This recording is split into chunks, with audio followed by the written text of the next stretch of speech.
Well, good morning and welcome to Full Potential Fridays. My name is Heidi Denning, and for the next 10 minutes, we are going to give you a shot of inspiration and practical strategies to empower you and your team. I am here with my incredibly talented and smart co-host, Nina Mapson Bone. Good morning, Nina. What are we going to be focusing on this morning?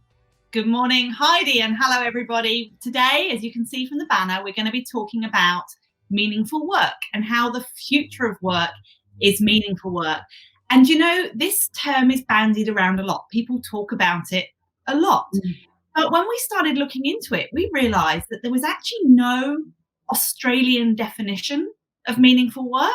And there was no research worldwide anywhere that looked at both kind of the psychological and the sociological perspectives of meaningful work, which I'll get into a minute. But before we get started, Heidi, I'd love to know from those listening, those out there, when you think of meaningful work, what does it mean to you? What's the one word that jumps out at you that creates meaning in your job? I'd just love to see a list of those one words. So pop those up. Let's have a look at those. But what happened was when we looked into this, we realised that there was this lack of research, Heidi. So we actually decided to do the research ourselves and to commission some academics to look into it. And so we did do that, and we're really excited about that. So we're going to share some of that in a minute. But before we do, Heidi, before I kind of give you some clues, if you think about meaningful work, what does meaningful work mean to you? And I'm loving the answers coming through on the screen already as well. So what does meaningful work mean to you, Heidi? Well, for me, I mean, I've always been a great believer that education changes lives. And I suppose for me to feel that I'm being meaningful to anybody, I have to feel like I am educating. I have to see transformation. I have to see behavior change. It's absolutely crucial for me to feel that way. It's just kind of part of my DNA. And I suppose if I am not doing that, if I don't feel like I'm actually making a difference to somebody's world, then I don't feel purposeful. I don't feel like I've got any kind of meaning. And when I've been thinking about this topic, Nina, knowing all the research that you have been doing and, you know, and thinking about, you know, how that has changed for me over the years. And I'd love to know if the people who are listening, if you think about the very first job that you had, what did that mean for you then? I think the better question is, did you feel like the very first job that you had was meaningful? Certainly for me, I don't think it was, but I'd love just a yes or a no in the comments. Was your very first job that you ever had meaningful to you? And we'd love to see that. And I love that. Yeah, I love these comments that are coming through about what meaningful work means to everyone, adding value and purpose, enjoyment, satisfying. Thank you, everybody. That's wonderful. The other part of that for me is that what's changed, I suppose, from when I first started doing what I was doing, which, you know, has been educating from horrible teenage girls in high schools to small children on Pacific Islands through to C-suite executives in billion-dollar companies, is that for it to be meaningful, it must have this behavior change for everyone around, for in the whole team, because it takes from the top up, top down and bottom up for there to be meaning for everybody. But again, I'm loving all these. It was a milk run as an 8-year-old, and I love that. Oh, you don't find that by giving people nourishment was meaningful? That's really interesting. I'm sure it really was. But anyway, Nina, that is how meaningful work, what meaningful work means for me. And do you know what, Heidi, what you've tapped into there and what everyone else in the comments have tapped into is this key point that actually meaningful work can mean different things to different people and can mean different things over time as well. You know, my first time was babysitting, and I loved it. I loved being around. I loved the idea that I could get paid to do my homework. For me at the time, that was genius. I thought that was the best thing ever. So for it had meaning. And this is where this idea that meaningful work, this is why there hasn't been the research really, is because it's such a kind of broad concept that can mean different things. Yes.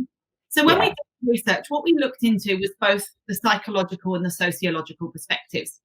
And this is a world first, because most research in the world focuses on the psychological. You'd be kind of up with that, in that you'd understand what we mean when I explain it. So the psychological is things like, how well do your personality traits suit the job? You know, if I'm an introvert, I'm probably not going to work in the Bowman office, which is loud and noisy. You know, if I'm an extrovert, I probably don't want to be a librarian. You know, how much the psychological side of fit things, and that can often apply to your individual, the job, and some level to the organizational as well. But the sociological perspective, which is been less studied, and certainly never been studied in an integrated approach until we did it, is how much the culture or the society that you're in and you're influenced by, how much does that influence whether work is meaningful to you or not? And that's a really important thing. So let's explain it this way. If, for example, we happen to live in a society that really values stay-at-home mums, if I was then a stay-at-home mum, I would find that work really meaningful. I derive real meaning from that because the culture I live in tells me that that's an important job. But conversely, if I'm a man doing exactly the same job in exactly the same society, I actually might feel really bad about that. That might impact my levels of self-esteem. So that sociological perspective can actually have a much bigger impact than people realise. So I'd love to hear from you, Heidi, I guess whether you can think of an example with yourself or with others where that sociological impact, say that slowly, sociological impact comes into play. I'm not going to try to say that word because I have a lisp. So, look, I mean, what we've all seen over the last 12 months, when we look at the different perspective, everybody has put value on our teachers, for example. You know, people just send their kids off to school and that was, done. But now, since everyone was having to homeschool, I think there was a lot greater value put on education and what teachers actually had to do in a day. And I think that's also happened for our healthcare workers who have been on the front line, certainly here in Australia, but of course, even more overseas, that they've had to turn up every day. Is that the kind of thing you're talking about, Nina? Absolutely, yeah, spot on. And the fact that the job hasn't changed, but society has changed its view of the job. Yeah. And, that has been one of the wonderful things that we have seen come out of these last 12 months, that our perspective on those particular professions, seeing the value, the meaning that they give, has just gone up quite a lot. And I can't help but think of the wonderful book that Annabelle Crabb has written called The Wife Drought. And, she looks at these kind of the different approaches that men and women have about negotiating. And, that it's not that either gender is really good at negotiating. It's just that we are conditioned to negotiate what our society tells us it's okay to negotiate. And men seem to be far better at negotiating salary, and women are far better at negotiating flexibility. So, this happens across multiple industries and roles that we have. And I think that's one of the great examples. Would you agree, Nina, of where that plays out? And if you haven't read that book, I would recommend. I love that book. I think it's such a great book. So I guess that takes us quite nicely to our third point, Heidi. And before I get into that, I'd love to hear from the audience now with some understanding of the sociological impact, or let's call it the cultural impact, because it's easier to say. If there's anyone that's got comments on, do they think that their job has been influenced by culture or society? So, and what was it? Is it that they were in a gambling business that didn't suit, or did they work for an alcohol company when they don't drink alcohol? Whatever it might be, what has influenced? So I know that's a bit of an airy fairy question, but just would love to know if anyone's got any little tidbits there, because it's great to see. I think the third point, and really the crux of all this, Heidi, is that it's really important to take time to know what meaningful work is for you, because it can change. There are 4 factors, as I said: the job, the organisation, the individual, and the society and culture.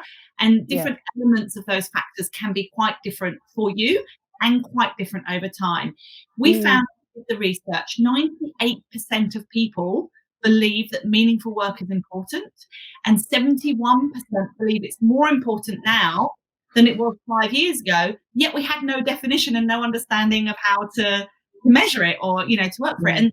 And also kind of what was scary was that at an organizational level, only 38% of organizations were even thinking about the ways in which their work was meaningful when they were doing job design. So there's a real gap there to be bridged. And with all the candidates we speak to, we often see that's actually where the opportunity to find work and then stay in work and really enjoy your work and stay there for a long time, that makes the difference to how engaged you are, how well you perform. So you need to spend time on it. We need schools to stay open because sociologically, women are the ones who are working from home losing visibility. Absolutely. Yeah. It's interesting. Yeah. Working as a lawyer because we've got high marks, profession to perform at high level, even if it's not what your passion is. Absolutely. That's a great sociological example where you do a role because you think it's, it's well regarded by society, but it's not necessarily what you as an individual want to do. So this is why it's important to think about these. If this has sparked something in you, we have a website that has our research and also we'll tell you when the tool becomes available, because we will be releasing a tool so people can do their own measurements. It's not quite ready yet, but a very simple website, meaningfulwork.com.au. So if you want to find out more, go there.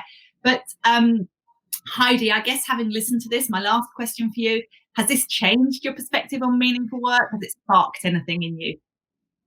Well, those results of your research, those percentages are really compelling, Nina. And I think what that has sparked for me is that, people don't just turn up for work just for a paycheck anymore. We, as a society, well, I suppose in the society that we're all in and our listeners are all in, we want more from that. We want to come to work every day. We want to feel like that we're making a difference. We want to feel that there is meaning to what we are doing. So as organizations, to me, I just see that they really have to design these job roles and teams where people can turn up every day and feel like they are bringing meaning to their roles and feel like they are actually on point with the purposes and the values that they have. And I believe that this is far more important now than it has ever been because of what has gone on over the last 12 months. We know that life can change in a heartbeat. And if we can't turn up every day and bring meaning to what we do when we spend over 90,000 hours of our lives at work, we need to bring meaning to it. So yeah, that's how I see that playing out, Nina.